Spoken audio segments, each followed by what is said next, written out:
Welcome back, boxing fans, to Sean on Boxing. This weekend, we're going to be previewing this weekend's fight cards.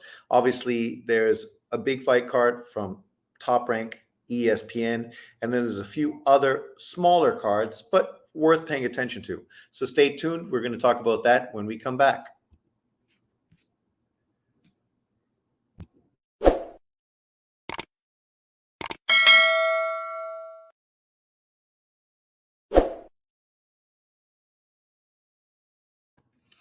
Welcome back. So let's get to this and let's talk about this weekend's boxing.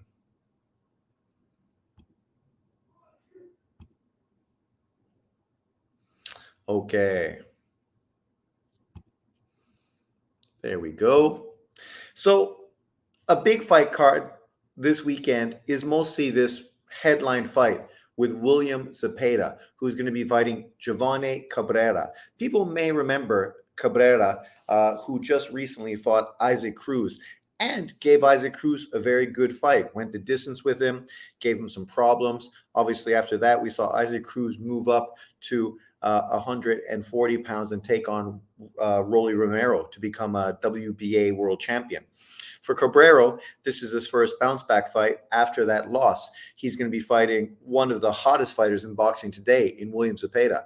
Obviously, the 135-pound division is off the hook. And what a lot of us have been hoping to see is William Zepeda take on one of the big boys, whether that's a Lomachenko, whether that's a Shakur Stevenson, whether that's a Tank Davis. It don't really matter. We're just curious to see how those fights would play out. Obviously, Cabrera is an aggressive, come forward, non-stop puncher, a guy that really just overwhelms people with his volume. Currently, his record is 30-0 with 26 KOs. It'll be interesting to see if his style is going to be enough to get through Giovanni Cabrera.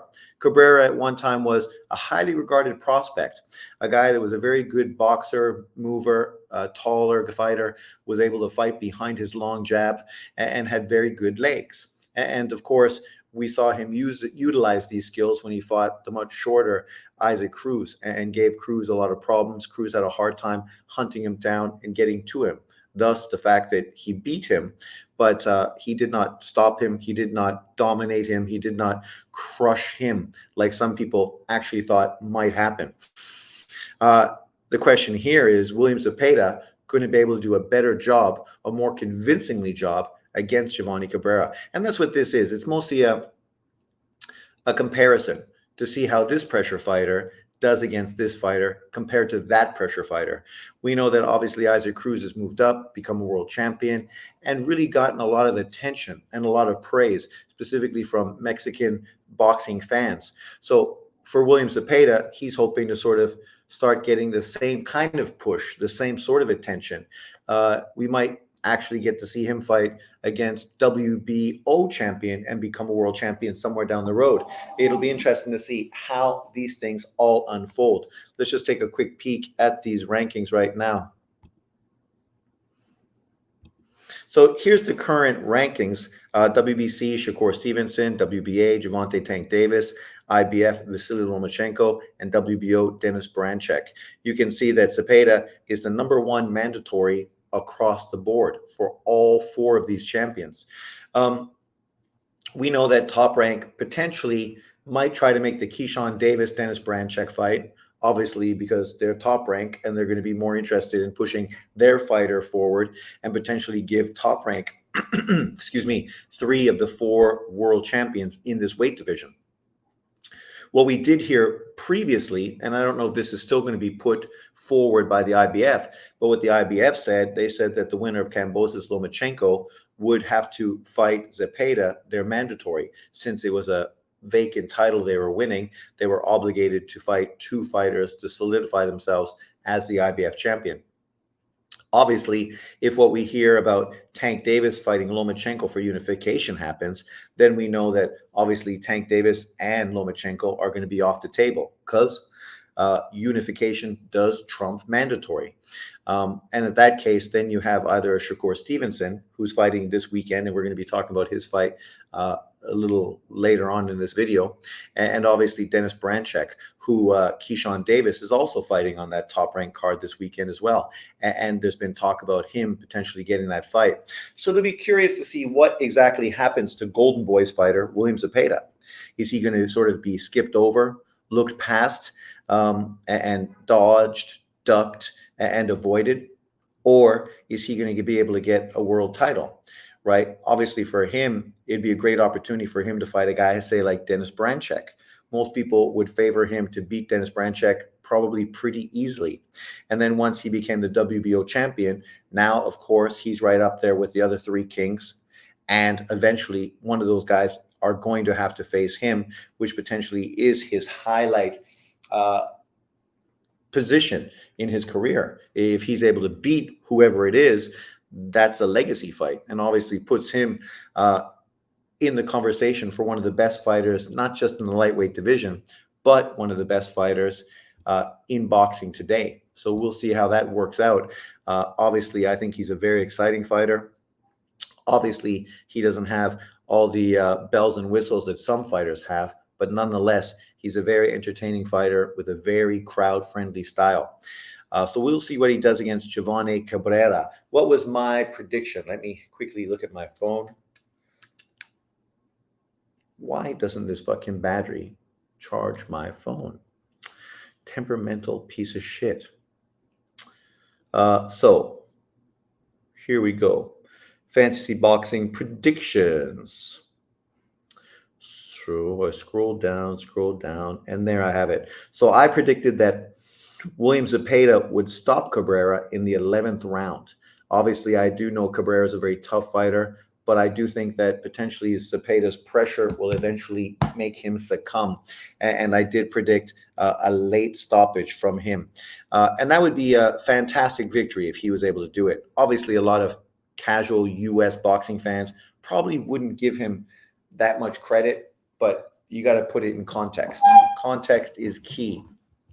On the undercard, and probably the only fight that really means anything on this undercard, because it's not really a very interesting Oscar De La Hoya card. It's a lot of fighters that I've never really heard of, a lot of fighters that I'm unfamiliar with. The only other card, as you can see, is Angel Acosta, ex-108-pound world champion, a guy who tried to become 112-pound champion, but ran into Junto Nakatani, giving him one of those TKO losses. Obviously, he's 24-4, 22 KO wins, stops 2 times in his career. At 108 pounds, he was a demolition, a hard-punching Puerto Rican fighter that was demolishing competition. Obviously, when he stepped up and took on tougher competition, he was exposed a little bit as being sort of a one-dimensional fighter. He's going to be fighting Ricardo Rafael Sandoval, 24-2, never been stopped, 17 KOs, a very credible opponent who's coming off of some very good victories recently. So this is a great fight. I don't know if this is for a potential title at 108 or 112 pounds.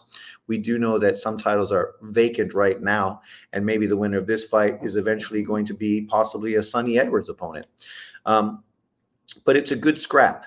Obviously, Acosta is a dangerous fighter, a lot of power, but a little wide on his shots.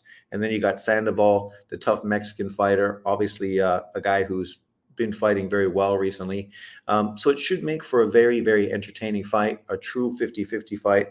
I ended up picking Acosta to win by unanimous decision, which is probably not the wisest bet. If he's going to win, it's probably going to be by stoppage. Sandoval's probably the guy who most likely could win by decision.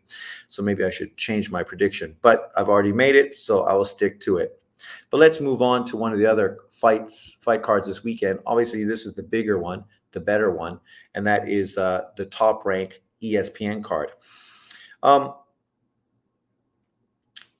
Even when you look at Top Rank's cards, and you can see the opponents might not be, the elite kind of opponent that really, really is going to get you super excited, they're still good opponents, solid opponents. And then you look at the undercard, and it's a great advertisement for what promoters should do in developing young fighters. And once again, this is exactly what Top Rank is doing. Top Rank invests a lot of time and a lot of effort into developing their young up and coming fighters.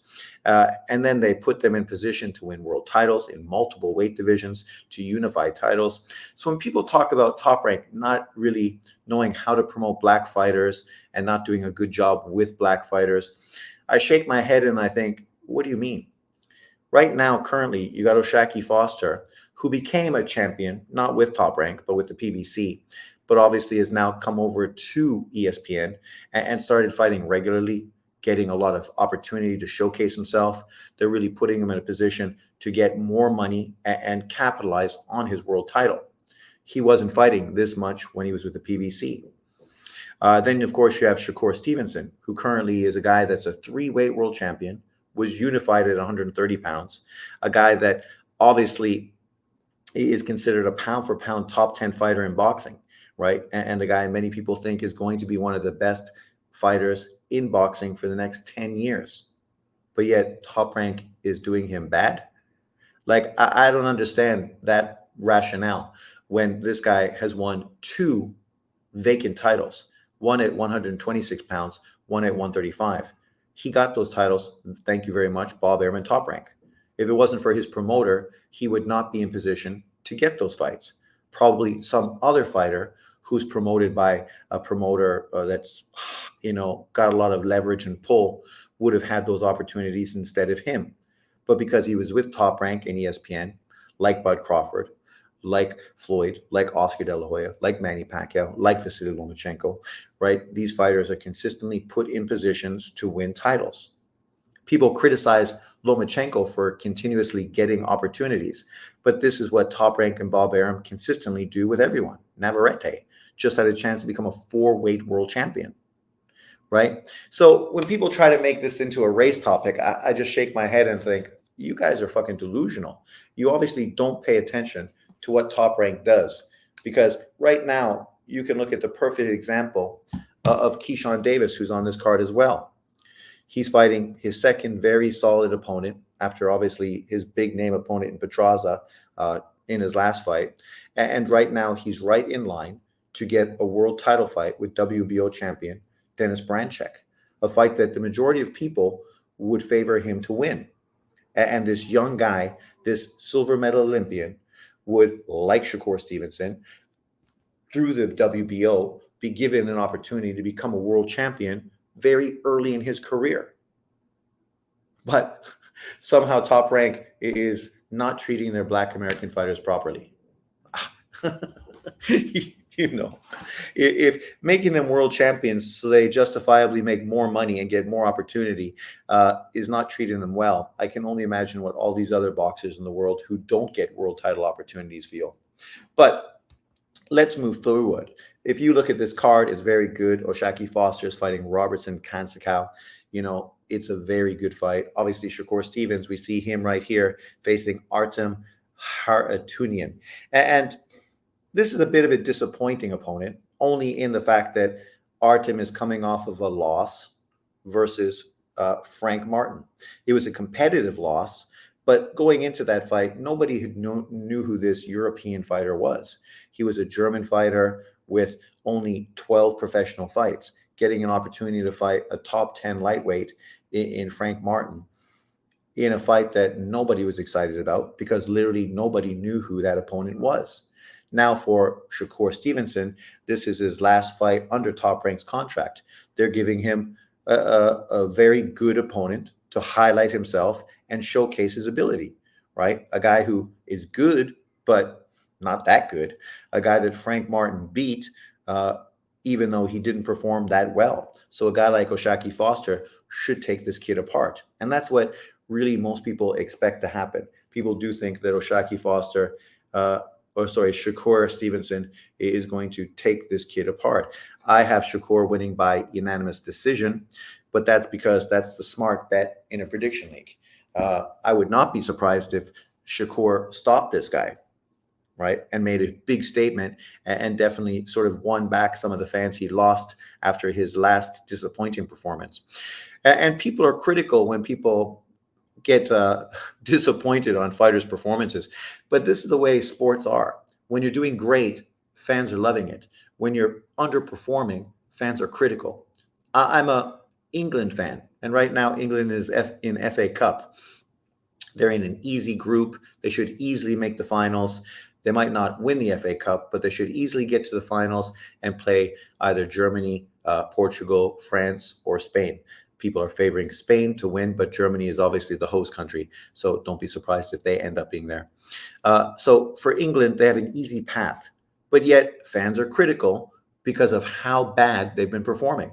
I just watched the game on Sunday night, and literally they were performing terribly. They got lucky in the 90th minute and then in extra time to end up scoring 2 goals to go ahead 2-1 and move forward. But it was a real piss poor performance. And, you know, obviously people are going to be critical when they have high expectations on people and these people underperform. That's the problem with Shakur. Coming off of his performance against that Japanese fighter, people like myself and others were talking about him being one of the best 5, 6, 7, 8 pound for pound fighters in boxing. But then he comes up against this other guy who's never fought a top 10 lightweight before and then looks terrible. And it's not the first time he's looked terrible. So because of that, people get a little disappointed and they think maybe we're overhyping him a bit. So obviously for him to come in and destroy Hartatunian, people are once again going to start feeling more optimistic about him because you're only as good as your last performance. And that's true in every sport. But let's move forward and see what else is going on. So then, of course, we have Shaquie Foster, 22-2, facing Robertson Kansakow, 18-2-1. We know that Kansakow, 2 of his losses, one was to Valdez, a fight that many people feel he won. Obviously, Shakur Stevenson dominated and beat him. Styles do make fights. And then Navarrete, he ended up having a draw against. So he's a very good fighter, obviously tall and long for this weight. This is usually an advantage Shaquie Foster has against his opponents. But against Robertson Kansakow, he's not going to have as much advantage as he had recently against shorter, flat-footed Mexican fighters. He's fighting a longer Olympic quality fighter who is obviously out of Brazil, been in with really high-level competition. This is a real test. This is a true 50-50 fight and probably the best fight on this card. So hats off to Shaquie Foster because he chose this fighter. So he definitely is trying to prove his resolve and how good he truly is. And this is the kind of opponent that's going to highlight that. If he goes in there and performs like Shakur, he's going to be praised. If he goes in there and performs like Navarrete or Valdez, people are going to be critical, thinking that, well, he's good, but he ain't that good, right? He's not like leaps and bounds better than anybody else in that particular division, which isn't a bad thing. It just means now he's in for a lot of really competitive, interesting matchups in a division that Top Rank has a lot of potential opponents for him. So that's potentially a good thing. Unification fights, more money, activity, right? All the things that a 29-year-old fighter is hoping for, right? To get paid and to gradually build up his legacy. So it's a good fight. I did pick Foster to win by unanimous decision. The problem with Kansakow is he does tend to fade second half of fights, and Shaquie Foster tends to pick up in the second half of fights. And when you look at that situation, obviously it favors Shaquie Foster to really sort of storm through the championship rounds, make a statement, and potentially pull this off. So I do think it's going to be similar to that. Then, of course, we have Keyshawn Davis. I don't know why Keyshawn Davis gets all the hate he gets. This is a silver medal U.S. Olympian, a guy who is on the same team as Bud Crawford and Shakur Stevenson, a guy currently who's 10-0 with 7 KOs and has fought a really good level of opponent in only 10 professional fights, right? Literally 10 professional fights. And he's fighting 10, 12 rounders against really good ex-world champions, quality opposition. Now he's going to be fighting Miguel Medueno, 31-2, never been stopped, 28 KOs. A hard-punching, aggressive, come-forward fighter, good solid chin, a guy that's lost fights but never been knocked out. Let's take a closer look at this fight. and just see where these dudes are in these rankings. So you can see right there, Keyshawn Davis is currently number 3. Miguel Meduno is number 4. Obviously, if Keyshawn beats Manuel Meduno, don't be surprised if the WBO elevates him above William Zepeda into the number 1 position and mandates him to fight Dennis Branchek for that WBO title. We know how Top Rank and the WBO work together, and so that's what I'm saying. Here's another opportunity for another young black American fighter to be pushed right ahead of the line to get a world title fight in his 12th professional fight, right? I mean, that's fantastic for Keyshawn Davis, a guy that has been performing very well and definitely deserves the opportunity, depending on how he looks this weekend against this opposition. Obviously, he's going to be in there with a good fighter, a hard puncher, and a guy that obviously wants to bring it and is hoping to push himself into the position for a potential world title fight. And we've seen a lot of guys presently get upset, so it could happen here too. Let's check out Miguel Medino. Mexican fighter, 25 years old, called Explosivo. Obviously, a hard puncher. He's 5'8", so pretty tall for this weight class. He's coming off of a win in his last fight against Justin Paldo, 17-1 by split decision. Prior to that, he faced Steve Claggett, who he ended up losing to. So, people want to shit on Claggett as an opponent for Lopez, but here you are. Claggett is a guy that beat the guy that Keyshawn Davis is going to be fighting now. Outside of that, he also lost to ex-world champion Jezreel Corrales. Both of those fights, obviously, by decision. He beat Sonny Fredrickson, which was a good win early on in his career. He's been in with solid, competent competition, but obviously, no really high-level fighters. Even Jezreel Corrales, when he fought him, it was quite a few years since he was a 130-pound world champion. And definitely not the same quality of opponent that he once was. So it'll be interesting. When you look at Keyshawn Davis, he's already fought better opponents than this kid has, and he's only had 10 professional fights, beating Jose Petraza in his last fight, quality fight. Albright, a fight that he won, but of course, because he smoked weed, somehow that became a no contest. Anthony Yigit, a solid opponent. And obviously Juan Carlos Burgos, a very good contender who's been in with everybody. So, I expect big things from my man Keyshawn. I'm picking Keyshawn Davis. Where is it? Where's my prediction? To stop this kid in the 8th round. And that would be a monumental win because obviously this guy has never been stopped before. So for Keyshawn to stop this kid in 8 rounds, that's saying something. Then, of course, we have Abdullah Mason, the young man, 13-0 with 11 KOs.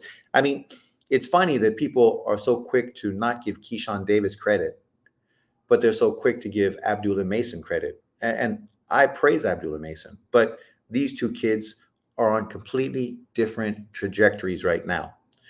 Keyshawn Davis is literally a fight away from getting a world title fight.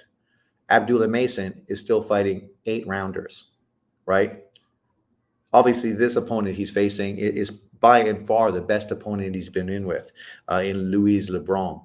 But this is a kid who's still just fighting 8-rounders. He just stepping up now in his 14th fight, whereas Keyshawn Davis has had 3 less fights than him. Obviously, Keyshawn had a long amateur pedigree, silver medal Olympian, World Games and everything else. So, one guy went pro early. The other guy obviously went that amateur route and was one of the best American amateurs in the world. For Abdullah Mason, I think Top Rank is doing exactly what they should do. Louis Lebron is a really good opponent, but he's not the kind of guy that Abdullah Mason shouldn't beat. He might be a guy that makes him go rounds, forces him to go 8 rounds, makes him see if he can go 8 rounds against a hard punching fighter, a guy who, 5 losses but has never been stopped, 13 KOs in his 20 wins and 1 draw. It's kind of the perfect opponent, a guy that's coming to win, a guy that sees Abdullah Mason as his opportunity to really make some money. If he beats this young prospect, obviously big chances are going to fall into his lap. For Abdullah Mason, this is just part of your progression. You're facing a guy that he shouldn't get knocked out. He's going to be tough. He's going to try to fight back. He's not just trying to survive. So he's going to come at you. He's going to try to stop you. He's going to try to hurt you. And we've seen some young fighters get pushed, primarily PBC fighters, a little too quickly. And what happens is they end up getting destroyed because they just get fast tracked before they're really ready. So I think this is a quality fight, a very smart move for Top Rank and Abdullah Mason's team. Obviously, they put him on a big card and they put him with a really good opponent. My prediction was Abdullah Mason by third round TKO. And yeah, that's a huge statement because I think Abdullah Mason is that good, that special, that he's the kind of guy that could totally blitz this kid in 3 rounds. And people might not really appreciate what a statement that is. But here I am telling you now, that would be quite a statement. If he doesn't do that, I'm not going to shit on him and crap on him like some people did with Keyshawn Davis. I heard, in Keyshawn's last few fights, people were saying, well, if he doesn't knock this kid out, that's going to be really disappointing. And, they'll be critical of him. And people literally criticizing him because he wasn't knocking out guys like Burgos and other fighters that have never been knocked out. Right?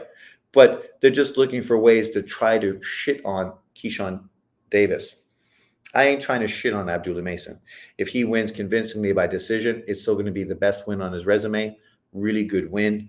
But I have faith. I think this kid is something special.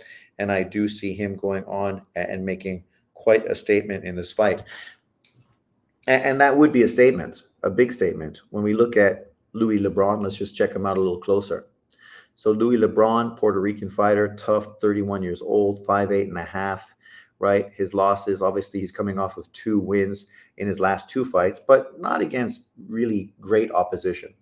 Prior to that, he lost to Duke Reagan, U.S. Olympian, right? I think Duke Reagan's a very good fighter, but to be fair, I definitely think that Abdullah Mason has a lot more upside than Duke Reagan does. And then he fought, obviously, one of the better fights of his career when he fought Henry LeBron, who at the time was 15-0. Henry LeBron beat him. He fought Christian Tapia, who was 13-0, who beat him. So he's been in with really good fighters. When he fought Jose Garcia, who was 10-1-1, he fought Brian Chevalier, who was 12-1-1. So he's been losing to dudes that are good, undefeated fighters that needed really good opposition, guys that could really push them and test them. And that's exactly what he's done. So maybe I'm being a little too optimistic in predicting a 3rd round TKO, but you never know unless you fucking call it. So I'm calling it. I expect big things from Abdullah Mason, and I will be super excited to see him destroy Luis LeBron. Obviously, if he does that, he's still 3 or 4 steps away from really being a top 10 lightweight and being a guy that we should start talking about in the same sentence as obviously the top fighters in the division, Zepeda's, Shakur's, Keyshawn Davis's, Lomachenko's, and guys of that nature. But, no rush. The kid's 19 years old, I think. So, we can start talking about him when he gets to be 20. Here's another fight card that not a lot of people are talking about. It's not the biggest or best card. It's kind of interesting because it's a card that has quite a few ex-UFC MMA fighters on it. You can see Nate Diaz is fighting Jorge Masvidal, and Anthony Pettis is also on the card. So that's kind of interesting. There might actually be more fighters as well, but I just don't follow the MMA that much, so I'm unfamiliar with them. So I'm only talking about the 2 fights that I'm aware of the fighters, and that is obviously Daniel Jacobs, 37-4, facing Shane Mosley Jr., 21-4. This is obviously a good fight. Shane Mosley Jr. is a good fighter, but he's never been a great fighter. He's never really been a top 10 caliber 168-pound fighter or 160-pound fighter. Every time he stepped up, his level was sort of highlighted. Whereas Danny Jacobs is past his best. He's old. He's holding on probably longer than he should. This is a fight he could lose. And yet, how much is he getting paid to be the main event on this? Probably not that much money. Jorge Masvidal is the promoter. What does that say? I mean, they're putting the old warhorse in there for probably a good payday, just so they have a recognizable name on the card. But at the same time, Danny Jacobs has already done everything he needs to do at this point of his career. What else is there for him to prove? I don't think too much. Obviously, he's had some less than stellar performances recently where he just didn't really look that motivated or that focused. Obviously, only stopped once in his career, and that was his first loss to a great young middleweight fighter who ended up retiring before he faced Golovkin. In his most recent fight, he lost a split decision to John Ryder. Some people thought that was a bad decision. Prior to that, he beat Gabe Rosado. Prior to that, he beat Julio Cesar Chavez Jr. Prior to that, he got beat by Sal Canelo Alvarez. Prior to that, he beat Sergey Derevchenko, Selecki, Luis Aries, and obviously lost to Golovkin. So you can see it's a lot of name opponents, right? Like everybody he's facing, literally everybody, is a top level fighter. And he's taken 3 losses during that time, but, was competitive in every fight. Probably the only fight that he really didn't look that competitive was against Canelo Alvarez at that time. Now he's going to be fighting Shane Mosley Jr. On paper, you think he should be able to beat this kid. Shane Mosley Jr. is just not at that level. He's younger. He is coming off of 4 victories in a row. He beat Gabe Rosado, Lozano, Demetrius Ballard, and Joshua Conley. Prior to that, he lost to Jason Quigley by majority decision. Prior to that, he lost to Brandon Adams, right? Prior to that, he lost to David Toussaint. And prior to that, he lost to some dude in his 3rd professional fight that I've never heard of, which doesn't really mean much. It was early on in his career. But, he's not the kind of guy that should win. But I'm predicting that he beats Danny Jacobs just because I think he's more game. He's a guy that actually throws a lot more punches. He's literally trying to prove something. Whereas at this point, I don't know what Danny Jacobs is truly trying to prove. And then a fight that could be interesting, Amando Vargas, Fernando Vargas' son, one of the 3 Vargas brothers. Obviously, the more exciting and brother that's getting a lot more attention was the brother that just fought last weekend on that big card. Vargas is 10-0, 4 KOs. He's not the hard puncher or the exciting fighter of his brother. And then, of course, we have Ryan Garcia's brother, Sean Garcia, 7-0-1, 2 knockouts.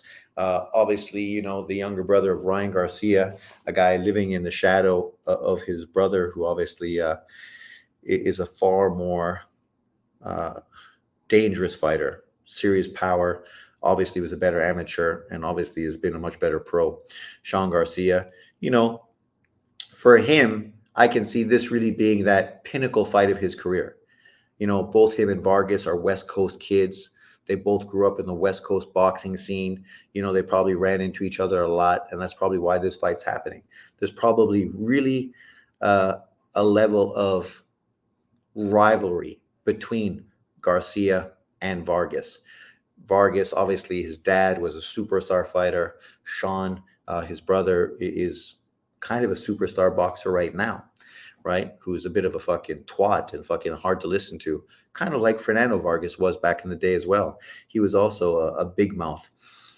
But, this is a pretty intriguing matchup. It's probably not a fight most people are going to talk about or even really pay attention to. But you can see that there's really going to be a certain level of rivalry between these 2 West Coasters. Pride and reputation is really going to be on the line in this fight.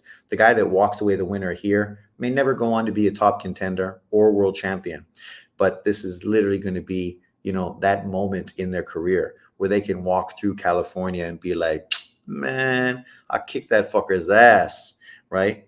And he's going to get a lot of praise and a lot of fucking respect, right, in the hood for this kind of victory. So, that in itself was pretty interesting. Obviously, when I saw it, I was like, oh, this is a fight it probably should be getting a little more attention, at least kind of on the down low, maybe just from Mexican boxing channels and Mexican boxing fans who obviously, if they're West Coast, they probably understand a little bit more of this rivalry between these two fighters. Both living in their brother's shadows. And this is their opportunity to really make a name for themselves. So, it's pretty interesting, pretty intriguing matchup. Overall, it's going to be a good weekend of boxing. I'm excited. Uh, you know, I do think that obviously the top ranked card is definitely the card to watch. It's unfortunate I won't be able to go live because I'm not going to be able to watch it because obviously in Taiwan, these fights don't show in Taiwan. So I'm going to have to get a illegal stream to watch the fight. So, it's not going to be as fun or easy to go live, but we'll see. Maybe I can, maybe I will. We'll see what happens, but don't bet on it. As far as the other fight card, it's going to be on DAZN, so I probably will watch that. But as you say, outside of the William Zepeda fight, there's not much on that card really worth talking about. The Angel Acosta fight could be interesting, but we will find out. Obviously, the one fight I will be talking about is Zepeda versus Cabrera. And as far as the Danny Jacobs Shane Mosley fight, if it's on DAZN, maybe I'll watch it because at least it'll be easy and convenient. But otherwise, yeah, I don't think that one is going to be on DAZN. If it's being promoted by Mazderdov, it's probably going to be on. I don't know. It's probably going to be pay-per-view. But let me know what you think about this weekend's matchups. Obviously, the top-ranked cards, you got 4 exceptional young fighters. Shaquie, Shakur, Keyshawn, and Abdullah Mason. Right there, potentially you have 3 future pound-for-pound fighters. I don't really see O'Shaki, Foster in that level. Obviously, he's 29 years old. He's much older than all the other fighters. So I think he's not quite at their level. But nonetheless, you can't hate on him. He's doing exactly what he should be doing. He's the one guy taking on a really, really tough opponent. Oh, sorry, Keyshawn Davis's opponent is very good. And Abdullah Mason's opponent is definitely a step up as well. But let me know what you think of these fights. Leave your predictions in the comment section below. Do you think my predictions were a little too